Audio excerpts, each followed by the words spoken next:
Bruce Hills, he's the CEO of Just for Laughs, 34 years of Just for Laughs this year. Bruce, thanks for joining us on the show.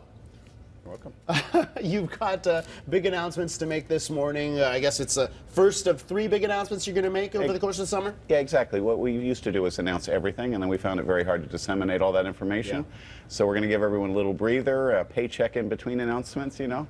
And part of this year's announcements, I think we're seeing some highlights that are really standing out. And for me, the cast of Veep will be coming to Montreal. How did you even manage to get that? This is, Julie Louis-Dreyfus, perhaps, one of the hottest names in comedy. How did you get her and the rest of them? 4 consecutive Emmy Awards. Yeah. Actually, it's us, very happily completing the Beatles booking. It's the 4th Seinfeld member. Yeah. We've been after her for nearly from the beginning of the Seinfeld show. To be quite honest, it's our boy Paul Ronca that works closely with HBO about events we want to do. HBO wants to be at Just for Laughs, and we talked them into doing this at the beautiful Symphonique at Place des Arts. Yeah. Maison Symphonique at Place des Arts, which will be a beautiful, great place to see it, and we expect it to sell out. And it seems to me that everyone wants to associate with Just for Laughs. It's not just HBO or whatever. It seems like everyone wants to have their brand attached to yours. So how does that feel for you? It feels great. I mean, in the last 2 to 3 years, if you go and no matter where you turn, Hulu's there, Netflix there, Comedy Central's there, Funny or Die, helping to pay for our event now, and also they want to bring their stars to launch TV shows. We'll have other announcements about films and television franchises wanting to launch at Just for Laughs this summer in our next couple of announcements. What else are you excited about of your announcements that you're making this morning? Well, David Cross, one of the funniest comics out there, was with them in Austin, Texas 2 weeks ago, filming his new Netflix special. He's phenomenal. Louis Black in a political year. Could it be a better year to have Louis Black in Montreal, right? It's perfect, and it's his one-man show. Okay. So this is a show that I think people will love to see. We have Hannibal Buress. I know you're a fan. I am a huge fan of Hannibal Buress, and I'm glad that you bring him up, because this is a guy that really got the whole Bill Cosby situation rolling, right? It was his act, his routine, a cell phone video, right, which I know is a little contentious in the industry right now. Yep. But it was his routine that really got that back into the media, and we've seen what's happened with him. How excited you've spoken to Hannibal, I believe, right? Yeah, Hannibal just loves coming here because many years ago he got his first break here, and appreciates that and loves the city. One of the interesting things about this morning's announcements is that you also announced a certain portion of Off JFL, the Zoo Fest, and the names on the quote-unquote Off JFL are almost as impressive, if not as impressive, right? Adam Hills, Janine Garofalo, Tom Green. How is that?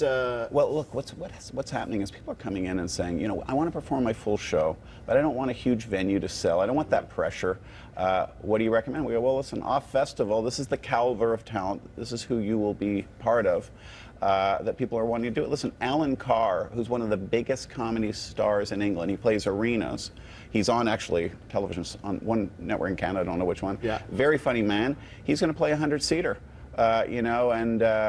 Louis Anderson is back in that spot, Emo Phillips, Mary Lynn Rice Cup from 24. But 100 seaters with huge acts that could sell out amphitheaters or arenas, and they're doing 100 seaters. I guess you got to buy tickets at a very reasonable price. Yeah, anyway, that's all listed on the website. That's an important part of what we do, because there are the big ticket events like what we have. I'll tell you a bit about with Howie Mandel and such. At a certain ticket price, and then at a much more accessible ticket price, because we want all Montrealers to be able to afford the festival, and all ages, and therefore the Off-Festival brand portion of our event is important. Buying tickets for JFL, they go on sale at 10 o'clock this morning, the pre-sale. Yes. With the code word JFLMTL, right? Correct. And if you want, we'll give you tickets right here on this show right now for the Howie Mandel Gala that you mentioned. Head on over to btmontreal.ca, go to daily prizing, and the code word to win 2 tickets to Howie Mandel's Gala is GIGGLE. GIGGLE's the code word. Daily prizing, btmontreal.ca. Bruce, anything else you want to add here? Yeah, I just want to say more Americans will see Just for Laughs on television this summer than so ever before. You've got deals with Comedy Central happening, Showtime. Why? Comedy Central is going to broadcast live to tape and then live on the final night with Comedy Network in Canada, the first North American live comedy simulcast. Jeff Ross presents the roast battle, where we're going to find out who's the best roaster in the world. Jimmy Carr won last year. Amazing. That's a spectacular event. CW, Howie Mandel show, we got renewed because 1.6 million Americans saw us in January, so they are very happy with And that's us. huge for our tourism industry, obviously. If Americans are seeing this broadcast live, that's huge. And with Howie Mandel saying, I got my first break here, this city's fantastic. Yeah. You got to eat here, you got to visit. It's a Bruce fantastic. Hills, we're out of time. That was fantastic. Okay, Just thank for you. laughs, the pre-sale begins at 10 a.m. Head to our website, win those tickets. Still